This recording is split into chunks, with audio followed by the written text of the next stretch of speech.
patriots. We're in Washington, D.C., Capitol building dead in front of us. This video is brought to you by Political X and Track Record. Track Record helped produce some of these excellent graphics. Check out his videos in the link below. So tomorrow is going to be an amazing and spectacular day, when everyday American citizens get together and fight tyranny. I don't even like to say it because I'll be arrested. Well, let's not say it. We need to go, I'll say it. All right. We need to go in to the Capitol. Let's go! The Capitol building, a building directly connected to the founding of the United States and held in high regard by both the right and left. Yet in 2021, 245 years after the founding of the United States, Congress would turn into mayhem, death, and destruction. It was the first time the Capitol had been violently seized since 1814, when it was taken by the British in the War of 1812. For the first time in United States history, a sitting president claimed the presidential election had been rigged. President Trump refused to accept the election loss and continued to tell many and all who would listen that the loss was due to fraud. Major infractions or outright fraud.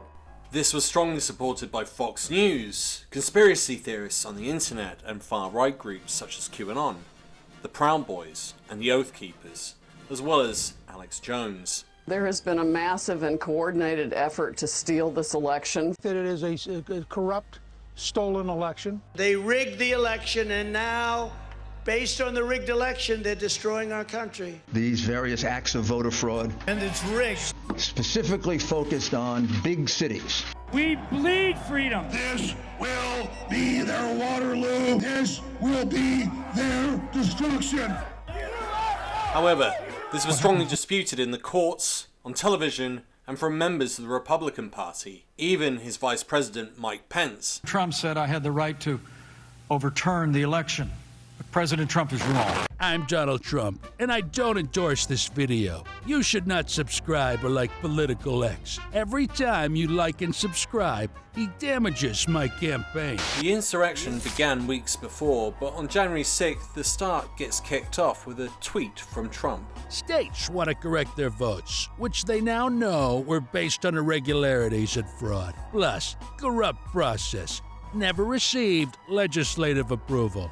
All Mike Pence has to do is send them back to the states, and we win. Do it, Mike. This is a time for extreme courage. 10:35, there's no more space available to watch Trump's speech, and a group known as the Proud Boys begins to congregate at the Washington Monument. They then begin a 30-minute walk to Congress. At 10:50, Rudy Giuliani calls for trial by combat. Let's have trial by combat! This is followed by Eric Trump, who claims that the election was a steal. They can lie, they can cheat, they can steal. Whilst backstage, within a few months, it would become apparent that the organizers have been communicating directly with Eric Trump. Hey brother, we're boots on the ground here. We're moving on to Capitol now. I'll give you a boots on the ground update here in a few. 11:30 a.m. The motorcade of Vice President-elect Kamala Harris arrives at the DNC headquarters. All of us here today do not want to see our election victory stolen by emboldened radical left Democrats, which is what they're doing, and stolen by the fake news media. That's what they've done and what they're doing.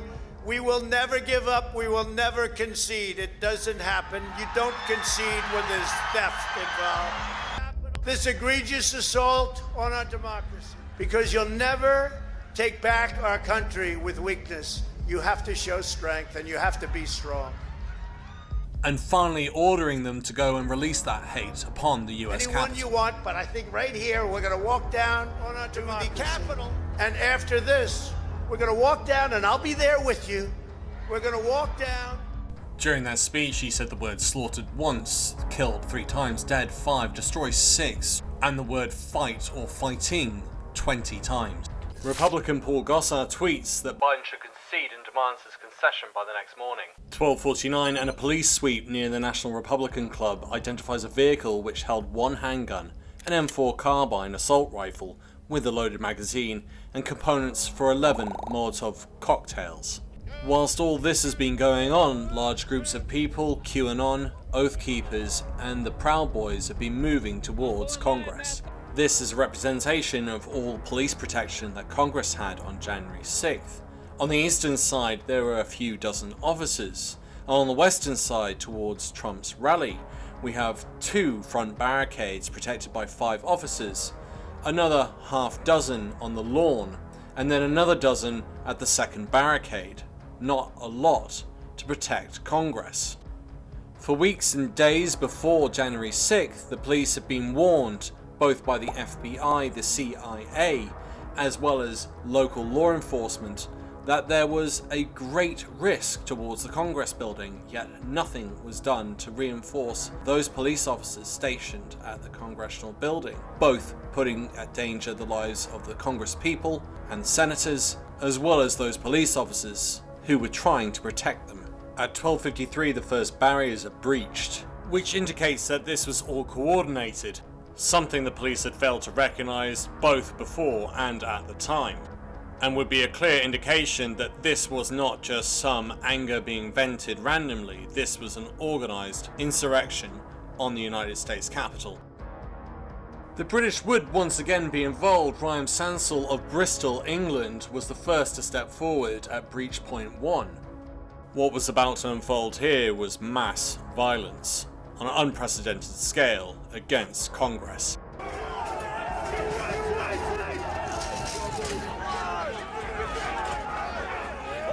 The police were unable to stop the crowd and pulled back to the main building. At point 2, people just climbed over the fencing, and at the same time, point 3 was overwhelmed. Chief of Police for Washington DC, Chief Sund, calls the House Sergeant of Arms, Paul D. Irving, and the Senate Sergeant of Arms, Michael Stringer. Both are in charge of security within Congress.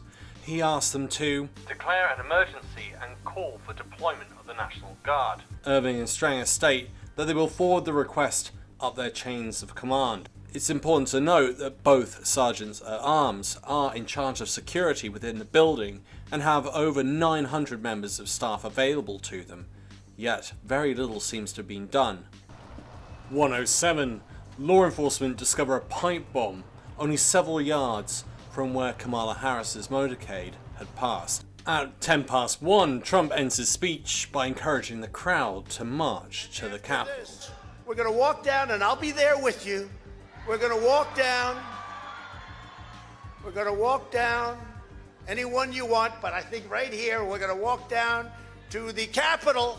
Now this is where it gets very interesting, because Donald Trump's going to finish that speech. He's not going to walk down to the Capitol. Instead, and I've calculated this using Google Maps, he's going to go to the White House. Within 6 to 10 minutes, he's going to be inside the dining room next to the Oval Office, watching all of this unfold.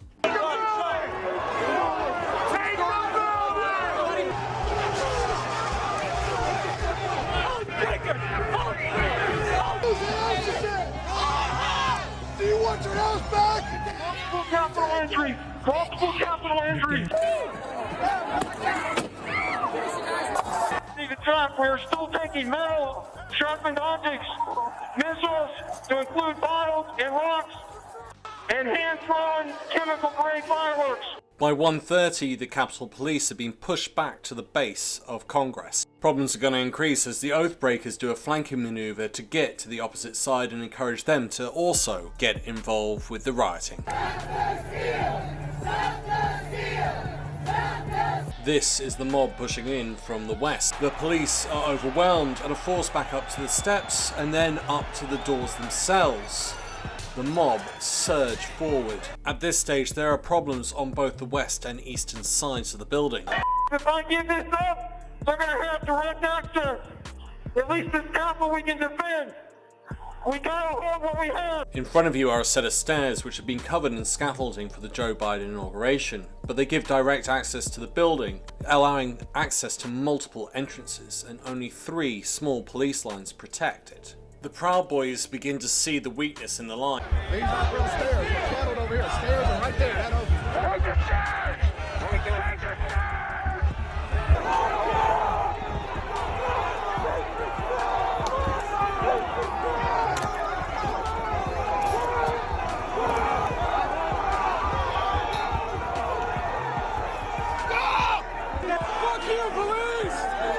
Fighting continues on the stairs, but only for a few more minutes, and eventually the police are overwhelmed and the crowd begins to push past them. This is a dire situation as it allows the crowd to have multiple entry points. It's now coming up to an hour since the president's speech. We've heard absolutely nothing, and we know that he's still in the dining room watching all of this unfold.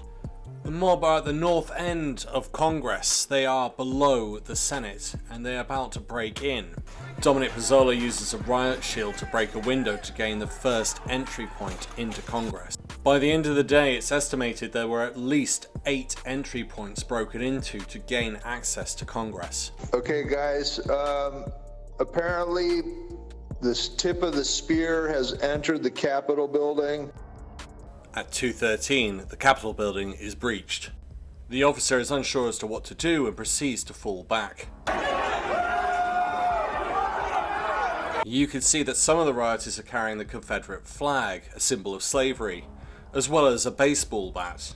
The doors are kicked in, allowing people to come in larger numbers. The mob has made its way through the breach and are now heading north towards the Senate, although the Senate is in the floor above. Officer Eugene Goodman takes control of the situation and runs across the second floor, intercepting Senator Mitt Romney, a person who ran as vice president and has also stood up to Trump. He arrives down on the first floor and intercepts the rioters in an intense situation. Here you can see he's ready to pull his weapon. The skill Officer Goodman shows here is nothing short of spectacular. He tries to stop them going to the main entrance of the Senate and lures them up the stairs by pushing the lead rioter. He threatens, he cajoles, he looks to his left and realizes that's also not a direction he wants them to go, so he then proceeds to take them further up the stairs. Goodman reaches the top of the stairs, looks over his left shoulder, realizes the entrance to the Senate floor is unguarded, and then proceeds to provoke and push the rioter, leading them away, all the way towards backup.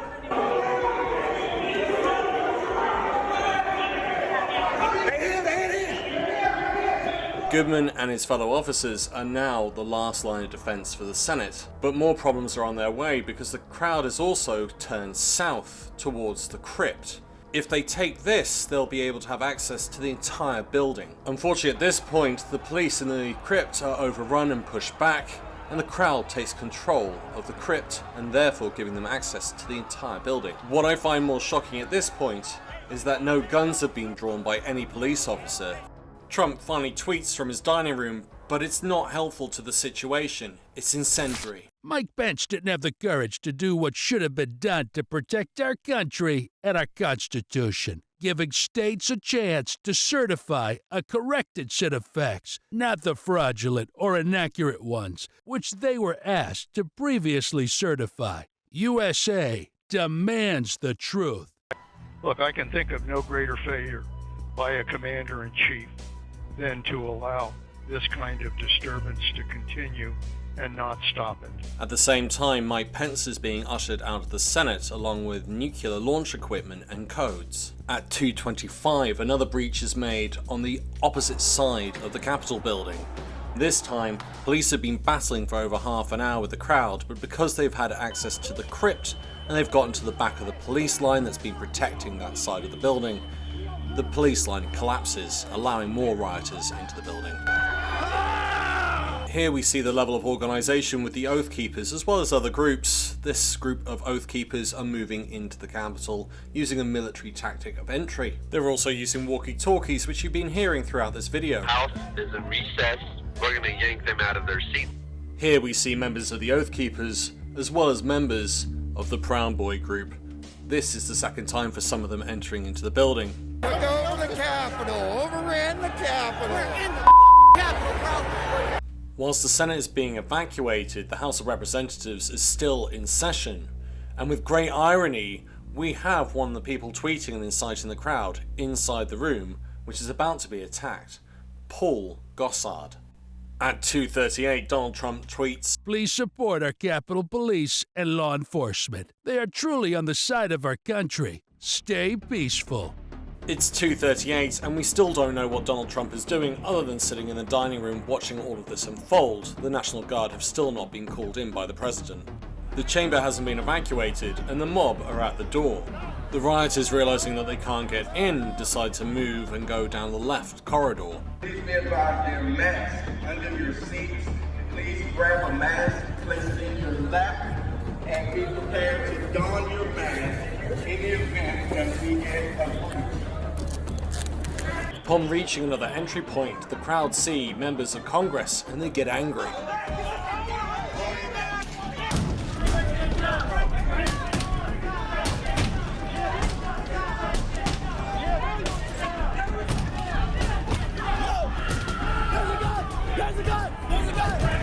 Hey, he's got a gun! He's got a gun!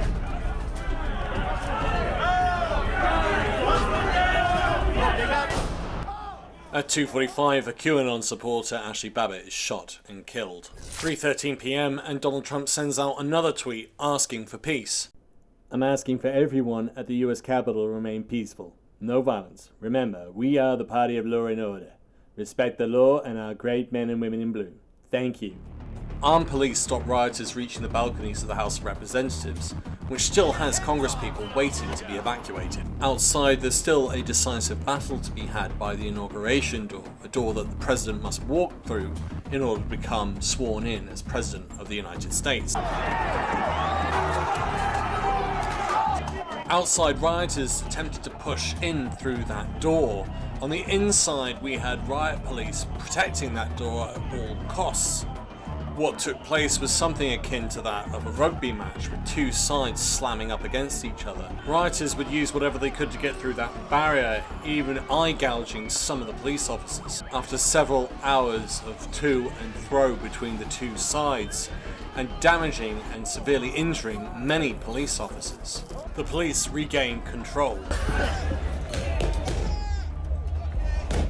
One of the more disturbing images and slogans being chanted were the threats to hang Mike Pence. Even gallows have been erected outside in order to hang Mike Pence. They've got the gallows set outside this Capitol building. It's time to using them. Start making a list, put all those names down, and we start hunting them down one by one. Traitors get guillotined! At 4:05, President-elect Joe Biden goes on TV demanding Trump end the siege.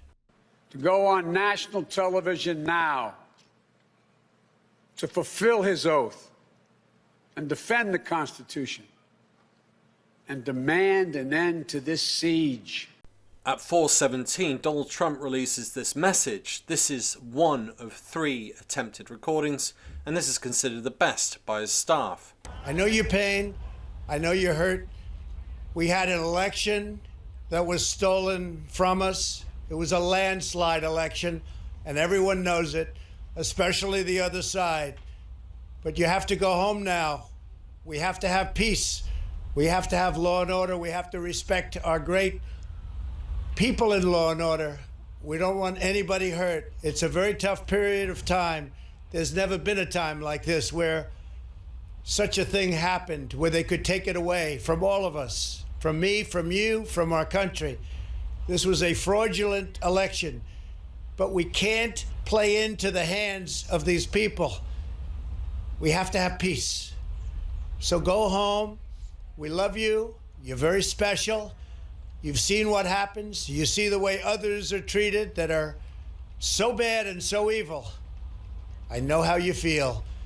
But go home and go home in peace. A clearly mixed message, both trying to calm down the rioters, but also adding fuel to the fire with conspiracy theories. It would still be until 5:40 that the police were in large enough numbers that they were able to clear out the rioters from the building and from the surrounding area. Donald Trump wasn't finished, and at 6:01 he sent out another incendiary tweet.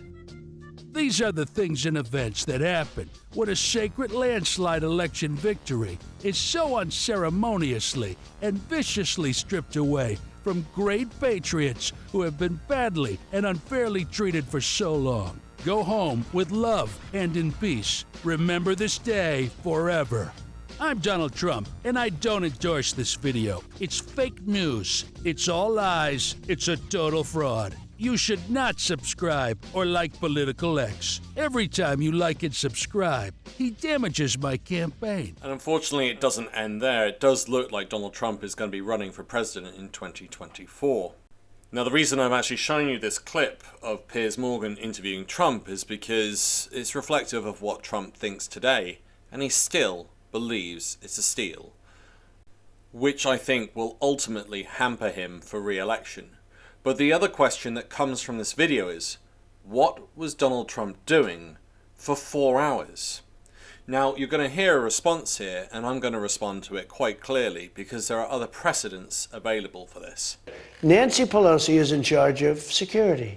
She didn't do her job. She's half in charge of it. So the Republicans the mayor of DC, and the Democrats have equal share of that. The mayor of DC and Nancy Pelosi are in charge of security. Actually, the Republicans and the Democrats have 50-50. But she was actually cowering for terror in fear of her life that day, because there was a huge mob of people who were attacking the center of democracy in America.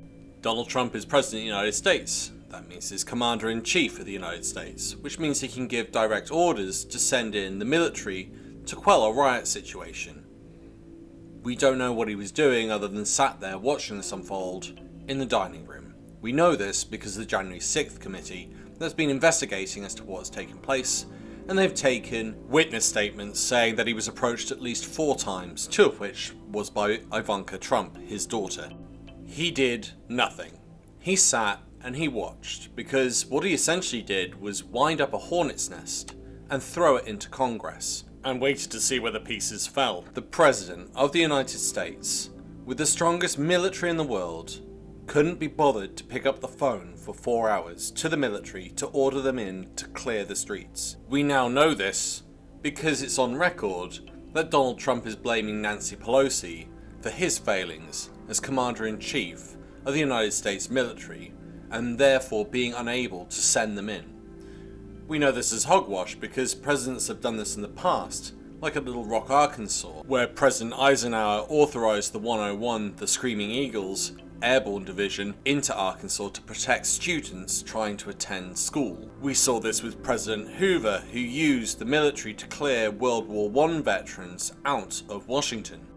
We even saw Donald Trump clear the streets of Washington just for a photo opportunity. Yet according to this interview, there was nothing Trump could do because it was up to Nancy Pelosi, who was carrying the basement, along with the other Republican senators and leaders who were also carrying the basement, because the president had sent in a hornet's nest. A special thanks to Track Record. Thank you to all my patrons and YouTube members, and to any of you who just like, comment and subscribe. It's free. And you know it helps fight Donald Trump.